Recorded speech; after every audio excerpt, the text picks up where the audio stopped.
नमस्कार। मैं वैद्य राहुल साळुंखे। आज जो है हम तुलसी के बारे में बात करने वाले हैं। ये जो मेरे वीडियो है अलग अलग द्रव्यों के बारे में जो हम द्रव्य गुण शास्त्र में पढ़ते हैं, पुस्तक में पढ़ते हैं, वो तो आपको मालूम रहता ही है, पर उसके परे भी कुछ एंगल होते हैं। द्रव्यों का अलग प्रकार से विचार किया जाता है। ये विचार पहुंचाना, ये जो है इन वीडियों का ये जो श्रृंखला है, इसका उद्देश्य है। तो हम जो द्रव्य प्रयोग करते हैं, काष्ठादिशों का प्रयोग करते हैं, अलग अलग द्रव्य जो है उनके बारे में द्रव्य गुण शास्त्र से पढ़ते हैं, अलग अलग बुक में पढ़ते हैं, फिर चिकित्सा स्थान पढ़ते हैं, वहाँ प्रयोग किए जाते हैं जो द्रव्य, वो कहाँ कहाँ प्रयोग किए जाते हैं, उस प्रकार से भी द्रव्यों की पढ़ाई हम करते हैं। तो रसगुण वीर्य विपाक किसी द्रव्य का पता चल गया तो हमें लगता है कि वो द्रव्य के बारे में हमें बहुत कुछ पता चल गया, पर वैसे नहीं है। हमें लगता है कि एखादा द्रव्य रसगुण वीर्य विपाक जिस प्रकार का है उस प्रकार से उसका उपयोग होना चाहिए, पर कभी कभी चिकित्सा स्थान में, कल्पों में उस प्रकार से उसका उपयोग नहीं किया जाता, कुछ अलग किया जाता है। तो ये जो ज्ञान है वो इतना पढ़कर भी इतना ये नहीं है कि हम इतना पढ़कर हमें सब कुछ मालूम हो जाए। ज्ञान बहुत है।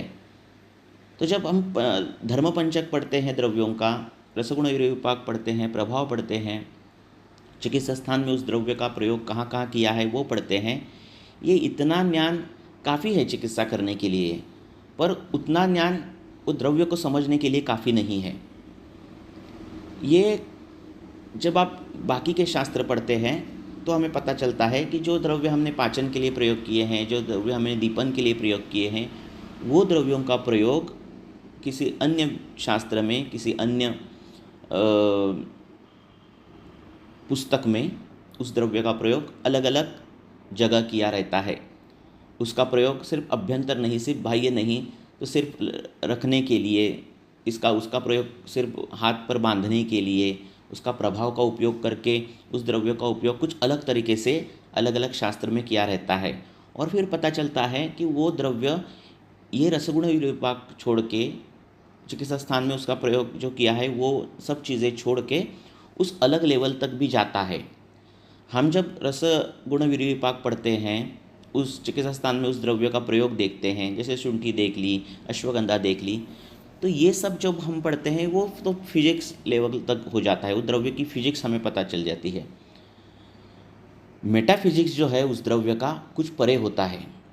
तो ये फिजिक्स तो हमने 20-30, 30-40-50% हमें उस द्रव्य का ज्ञान हो जाता है। 50%, 60% या फिर उससे भी ज़्यादा जो है द्रव्य अलग लेवल पर काम करता है। ये आपने जान लिया तो कुछ बहुत सी चीज़ें आसान हो जाती है। बोलने का उद्देश्य ये है कि ये जो तुलसी है और ऐसे बहुत सारे द्रव्य हैं, इनका प्रयोग जो है बाकी के आप कर सकते हो। वात कफज व्याधियों में तुलसी का प्रयोग कर सकते हो, गजकर्ण में तुलसी का प्रयोग कर सकते हो, कोई भी त्वचा विकार, कफज त्वचा विकार, कृमिज त्वचा विकार, इसमें तो कर सकते हो, ये तो आपको मालूम ही है। पर ये जो ऐसे द्रव्य रहते हैं, तुलसी जैसे द्रव्य रहते हैं, वचा जैसे द्रव्य रहते हैं, उनके नाम देखोगे, उनके पर्याय नाम देखोगे तो आपको वो पर्याय नाम अलग अलग दिखेंगे। जैसे अपित राक्षसी, पापग्नि, इस प्रकार से पर्याय नाम ये तुलसी के हैं। कई पवित्र पर्यायवाचक नाम है, श्री है, विष्णु वल्लभा है, ऐसे पर्यायवाचक नाम है। जो पर्यायवाचक नाम जो है ये दोष, दुष्य, सम्मूर्छना, रोगग्नता, इससे परे जो मेटाफिजिक्स है उसमें से ये सब कुछ आ जाते हैं कि ये द्रव्य कुछ अलग काम करता है, आपके बुद्धि के परे कुछ अलग काम करता है, ये बताने के लिए ये पर्यायवाची नाम है।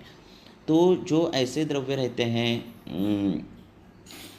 तुलसी जैसे द्रव्य, वचा जैसे द्रव्य, जटामासी जैसे द्रव्य, तिल है, कृष्ण तिलक है, कर्पूर है, अर्क है, नारिकेल है, घृत है, ऐसे बहुत से द्रव्य हैं जिनका प्रयोग तंत्र मंत्र, होम हवन, साधना, ग्रह बाधा, ऐसे चीज़ों में किया जाता है।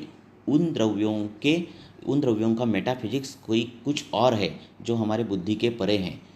तो इनका प्रयोग हमें उस प्रकार से करना चाहिए। बहुत बार होता है कि दैवोपचार चिकित्सा हम नहीं करते, दैवोपचार चिकित्सा हमें मर्यादा आती है, वो हमारे पास उस प्रकार की विद्या नहीं है, साधना नहीं है, ऐसा होता है। पर जो द्रव्य है उनमें उस प्रकार की साधना है, उनमें उस प्रकार की शक्ति है जो वो काम कर सकते हैं। इसीलिए कई कभार ऐसे होता आता है कि पता नहीं चलता है कि ये रुग्ण ठीक होगा क्या नहीं होगा। कई कभार साध्य असाध्य लक्षण दिखते हैं, फिर भी आपने जो दिए हुए द्रव्य से वो रुग्ण साध्य हो जाता है और मैजिकली ठीक हो जाता है। तो ये जो चीज़ें हैं ये बहुत ही बुद्धि के परे हैं हमारे, पर उनको जानना उस प्रकार से बहुत ज़रूरी है। तो मेटाफिजिक्स जो है द्रव्यों का, वो जानना बहुत ज़रूरी रहता है, और वो हमें बहुत सारे व्याधियों में काम आता है। जब रुग्ण ऐसे निदान लेकर आते हैं जो हमारे सामान्य निदान से परे हैं, कि मैं इस रास्ते से वहाँ जा रहा था, एक ऐसी जगह गया था कि जहाँ नहीं जाना चाहिए और वो व्याधि हो गया।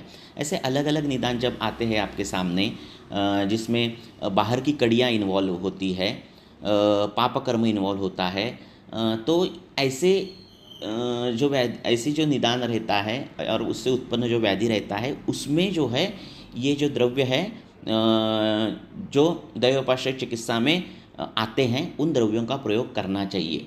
हाँ, और उसके फायदे मिलते हैं। तो ऐसे व्याधि कौन से हैं? कुष्ठ है, श्वित्र है, कर्मज व्याधि है, उन्माद, अपस्मार, ऐसी जो व्याधि आती है उनमें तो आपको ये जो द्रव्य है इनका प्रयोग करना चाहिए।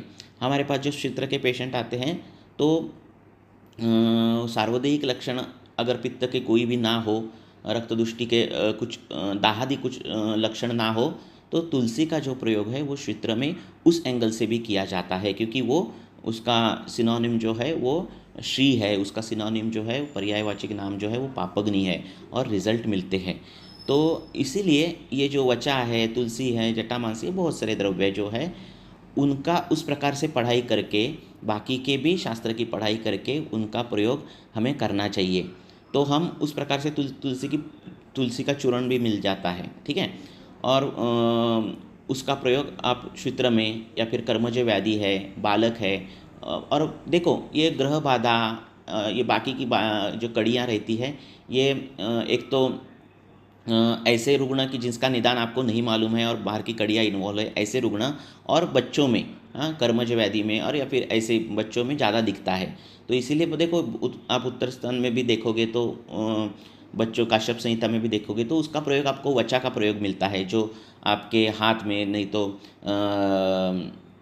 कमर पे वो बांधनी चाहिए, हाँ, वचा।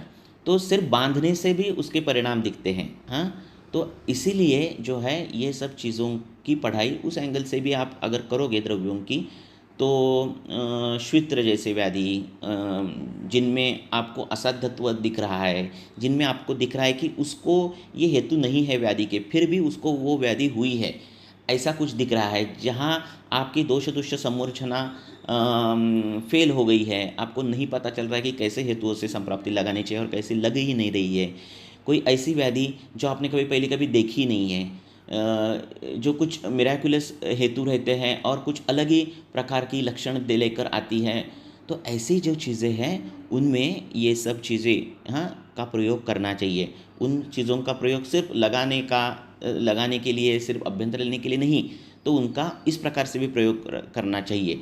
तो हम कुछ हद तक दैवोपाश्रय चिकित्सा भी कर सकते हैं, और कभी कभार हमारे हाथों से हो जाती है वो दैवोपाश्रय चिकित्सा और रुग्ण ठीक होता है। निर्गुंडी का प्रयोग आता है, अर्क का प्रयोग आता है, हाँ। तो ये प्रयोग जो है आप अरिष्ठ में, जब रुग्ण मृत्यु दिख रहा है उसको, गलत सपने पढ़ रही है, देखो ये पढ़ाई इतनी है कि अब सपनों के बारे में बोल दिया तो उसका अलग से वीडियो हो जाएगा।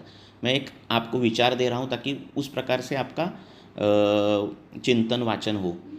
तो उस प्रकार से उन द्रव्यों का अगर प्रयोग किया जाए तो बहुत काफ़ी उसको आपको रिज़ल्ट मिलते हैं, और काफ़ी अलग जो केसेस है आप सॉल्व कर सकते हैं। तो ये जो तुलसी का प्रयोग है हम श्वित्र में बहुत करते हैं, कुष्ठ में बहुत करते हैं, ठीक है। जहाँ जहाँ आपको बाकी का मालूम ही है, उसकी दोषज्ञता तो मालूम ही है, फिजिक्स तो मालूम ही है, पर उसका मेटाफिजिक्स जो है वो मालूम रहना चाहिए।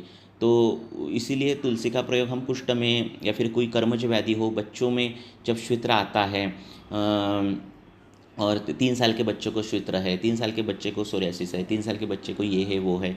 तो इस प्रकार से जो रहती है उनमें इनका प्रयोग करते हैं हम। और काफ़ी समय तक अगर ये पापग्नि का प्रयोग किया, तुलसी का प्रयोग किया, तो कभी कभार जो है वो प्रायश्चित्त का फल में हो जाता है और वो रुग्ण ठीक होने लगता है। तो आप निमित्त मात्र हो उस द्रव्य को प्रयोग करने के लिए। द्रव्य में ही वो क्षमता है दैवोपास्य चिकित्सा करने की।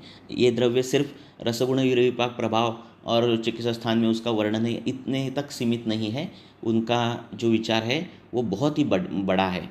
तो हमारी बुद्धि की क्षमता जितनी है उस क्षमता के परे भी हमें कुछ सोचकर द्रव्यों का लगाने के लिए, रखने के लिए, दीप लगाने के लिए, जैसे घृत का दीप लगाना या फिर तिल तेल बिछाना, इस प्रकार कृष्ण तिलक बिछाना, इस प्रकार से उनका प्रयोग अगर किए तो मिराकलस रिजल्ट मिलते हैं। ये एक साइंस है, ये एक मेटाफिजिक्स है। इसको आप मानो या ना मानो, पर उसके रिजल्ट मिलते हैं तो मानना ही पड़ता है। हमारी बुद्धि की क्षमता बहुत ही कम है, इसलिए प्रत्यक्ष में अल्पम बोला है। ठीक है, तो इसका अगर सकारात्मक पद्धति से प्रयोग किया तो आपको बहुत सी द्रव्य आप मिलेंगे। आप अलग अलग संहिताएँ पढ़ोगे ब्रोत्री छोड़कर भी, तो आपको ब्रह्मदंडी जैसी द्रव्य और बहुत सारी द्रव्य ऐसे मिलेगी जिसमें आप काफ़ी हद तक जो है प्रैक्टिस में भी ग्रोथ कर सकते हैं। हर एक का जो कृति है, जो करने की पद्धति है, उसके पॉजिटिव निगेटिव दोनों ही चीज़ें इम्पॉर्टेंट रहती है। उन दोनों का सोचना चाहिए और उस प्रकार से प्रैक्टिस में उसका प्रयोग करना चाहिए। धन्यवाद।